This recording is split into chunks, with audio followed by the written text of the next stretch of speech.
Folks, Kevin Madison here. Today, I am resharing the most watched episode in the history of Dragonfly Conversations. For this one, Dragonfly student Aimee Kemp returned as a guest host to interview a true giant in the field, Dr. Doug Tallamy. Doug is an entomologist, author of Bringing Nature Home, and a researcher whose name has become synonymous with the native plant movement. The work he is doing to regenerate biodiversity through the Homegrown National Park initiative resonates so deeply with the students and educators in our Dragonfly community. It is a powerful, actionable conversation about how we can all make a difference right in our own backyards. Please enjoy Aimee Kemp's interview with Dr. Doug Tallamy. So Doug, I know you've done a lot of work with ecology and entomology in North America and just ecosystem studies in general. What inspired you to become an entomologist and ecologist? What was your moment? Well, I was born loving nature. So I grew up, liking snakes and turtles and toads and things like that. I didn't know anything about insects.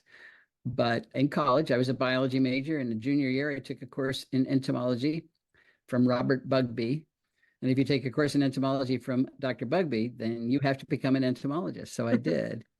But yeah, I found that, they were extraordinarily interesting, great research subjects. I actually became a behavioral ecologist. And if you're going to do experiments with behavior, you can work with elephants and get one generation in your lifetime, or you can work with insects and get one generation a month and actually graduate. They were very handy research subjects, but they're just enormously interesting. And, come to find out, they are essential to our life here on planet Earth. As E.O. Wilson said, if Earth were to lose its insects, life as we know it would end. And that makes them pretty important. And of course, very few people know that. We've got a societal hatred of insects. And so, as I close out my career, I am trying to reverse that. And that's a big job. Yeah, I mean, it definitely takes a lot of people and collaboration, getting multitudes of people on board. So thank you for contributing to that. What are some of the key takeaways that you would offer to anybody who's just passing through, wanting to hear more information from you about that? Okay, it's not a soundbite, but it starts with the biodiversity crisis that we have on planet Earth. We've got climate change, but we also have the biodiversity crisis. And if we had no climate change, we would still have the biodiversity crisis. And it's a crisis because our existence here depends on biodiversity. We don't live in a vacuum. We're totally connected to nature. We depend on the life support that ecosystems provide, and those ecosystems are nature.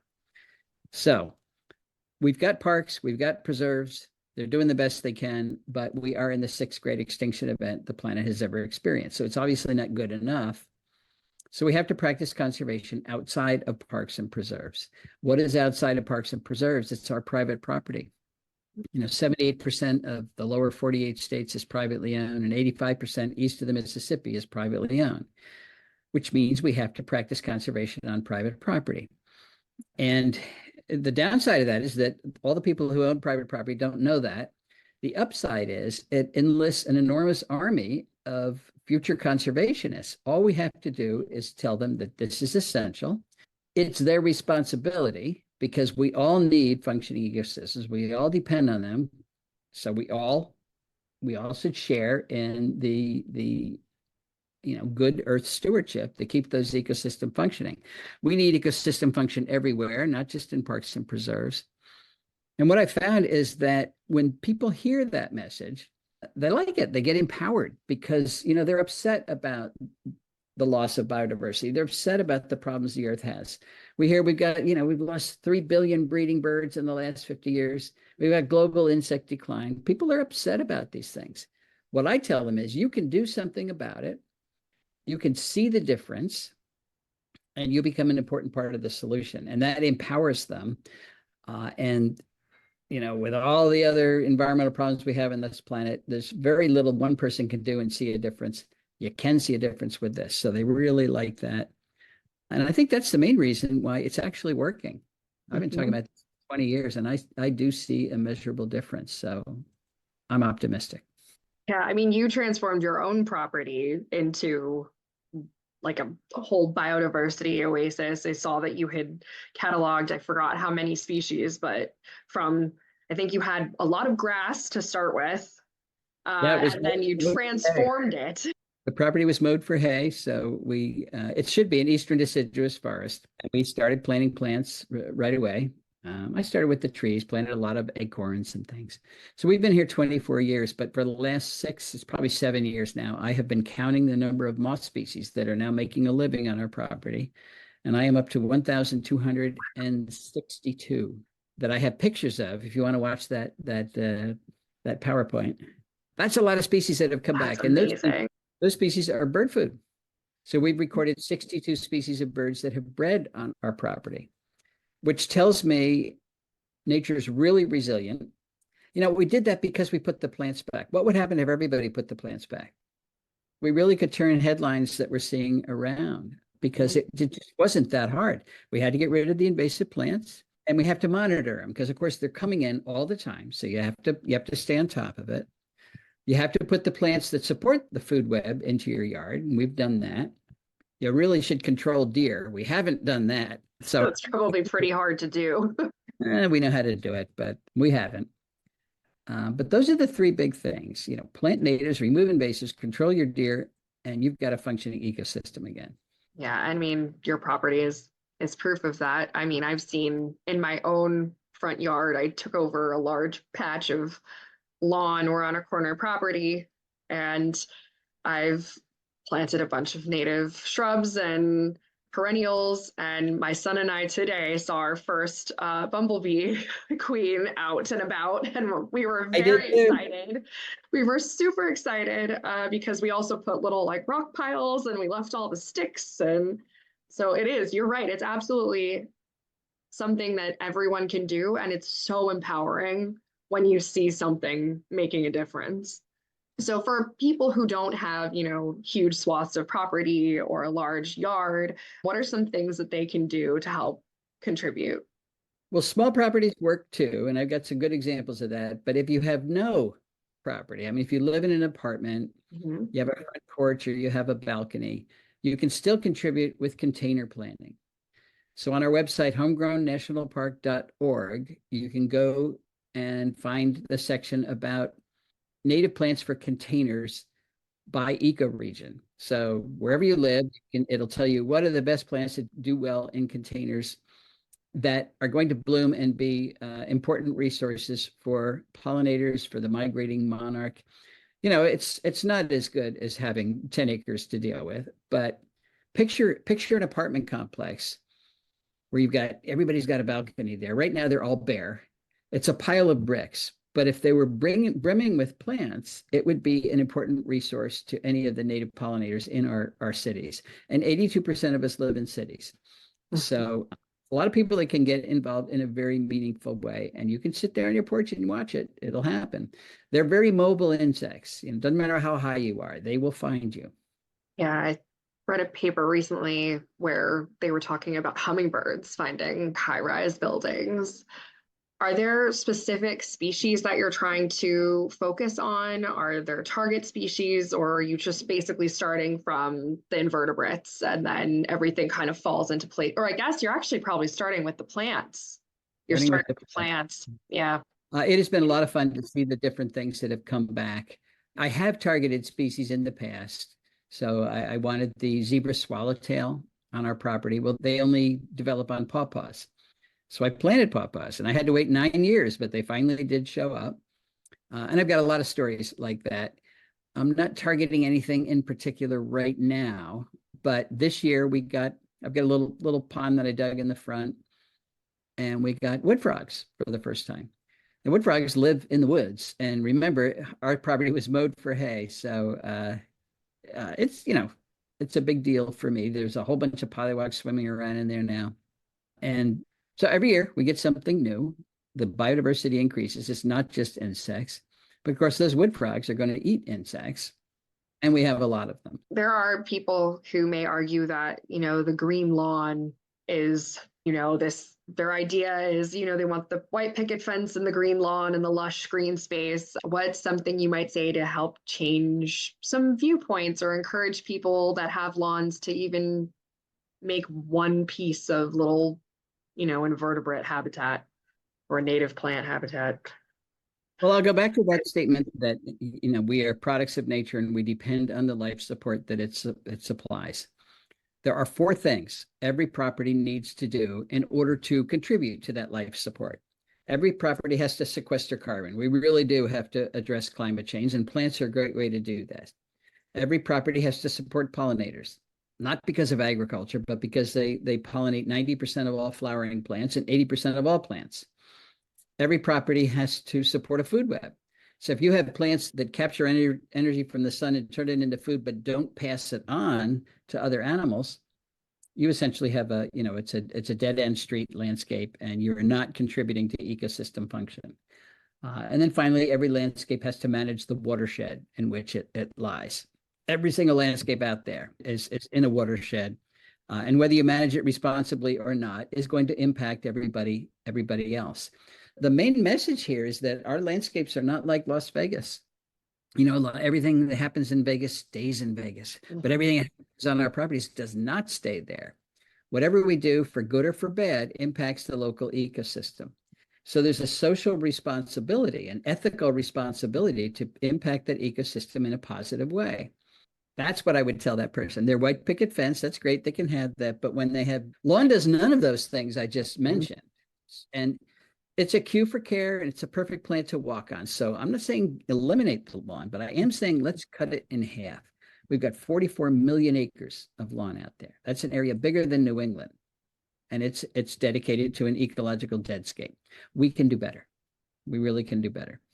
For people who they're more interested in pretty flowering things, they might not realize what native plants are available to them or how to even get them. Do you have any advice for people looking to make this change? Yes, more and more nurseries are carrying native plants. They understand that this is a business opportunity. Nurserymen just want to sell plants. They don't care whether they come from China or not, as long as you buy them. In the past, we did not buy them. So, they've got this thing, well, is this going to work? But right now, the demand for native plants far exceeds the supply. So people are going into the business, and getting the appropriate plants is not going to be as big of a problem in the future. I have pictures of some really nice, small, urban, and I mean the center of Chicago, properties that are landscaped with 100% native plants. And if I showed you those pictures, first of all, you wouldn't know that. You say, oh, this is a really pretty property. People don't know what's a native or non-native. They know what's blooming or what's not blooming. Yeah. And you can do that. So the idea that native plants are all ugly is ridiculous. Our native plants are used in formal gardens in Europe every day, and they love them over there. If they can love our native plants, so can we. The problem has been marketing by the horticultural trade that says it's got to be from someplace else. It does not have to be from someplace else. The real trick is, how do we use these plants in an aesthetically pleasing way that also is ecologically functional?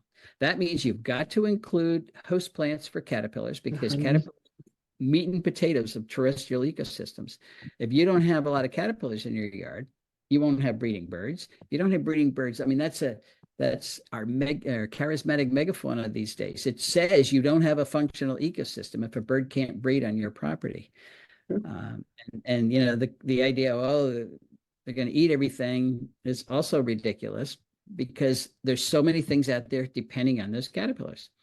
A single clutch of tiny birds, chickadees, and many other bird species feed their young thousands, 9,000 caterpillars to get one clutch of birds to the point where they leave the nest. When they finish raising that one nest in your yard, you won't find any caterpillars, I guarantee it, because they have eaten them all. The object is having enough caterpillars to support that food web. And that means we've got to use plants that make a lot of caterpillars. And the best plant for doing that in most places of the country is one of our oaks. So plant an oak, you have planted a bird feeder, you've allowed the chickadee to breed, you've done a whole bunch of things. And it was pretty easy to do. And are there native oak species throughout all of North America? No. We have 91 species of oaks. but they do not occur in the upper portion of the Rockies Okay. and in the driest portions of the upper high plains ecosystem. But every other place, there's at least one species of oak. And in the southeast, that's the center of distribution for oaks in our country. I don't know, there's 30 or 40 species. We've got 91 species of oaks in this country. California has, I don't know, 30 species of oaks. Mm-hmm. So there's plenty of oaks to go around. But if you live in an area that has no oaks, don't force them in there because then they're growing in a place where they're not interacting with the things that need them. So it won't accomplish the goal you want. You've got to go with, I call them keystone plants, the plants that are supporting the most caterpillars wherever you are. And in most places of the country, that is an oak. But willows are very high as you get farther and farther north. Willows take over as the number one keystone. In the drier areas of the West, along rivers and streams, riparian carders, cottonwoods take over as the best. So you have to, we talk about celebrating a sense of place. If you've got to celebrate the ecoregion in which you live.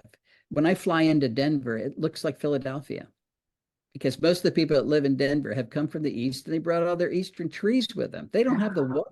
They've got to water them just to keep them alive. It's transforming an ecosystem in a very unsustainable way. So go with the ecosystem you have. If you live in one that's not as pretty as where you came from, then move back. But you can't change the ecosystem. Yeah, that's definitely some good advice. And I think it's a common misconception amongst people that, oh, it's from North America, so it's a native species.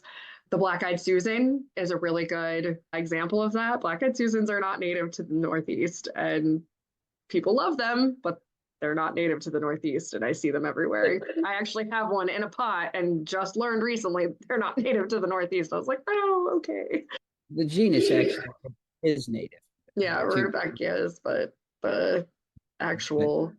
Yeah, we're not trying to make a native plant museum where right. you get species from all over the country. It's got to be with the plants and animals it has evolved with, so that the interactions between them create that ecosystem function. If they're not interacting, I mean, that's the problem with our ornamental plants, things like Bradford pear, Callery pear. It blooms, it's pretty, it's everywhere, it's an invasive species. It's contributing very little energy to the food web, and it's pushing out the plants that are contributing a lot of energy to the food web. Why is it pushing them out?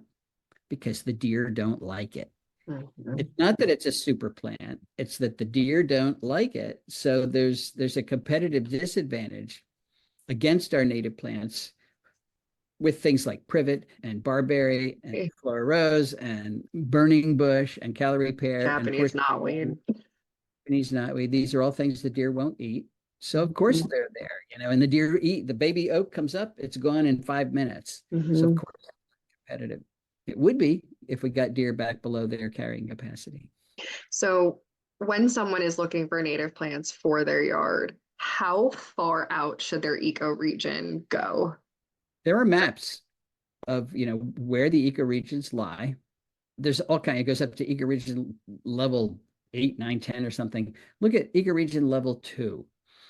You can find it easily on the web, and the maps, you look where you live and you'll see which ecoregion you belong to.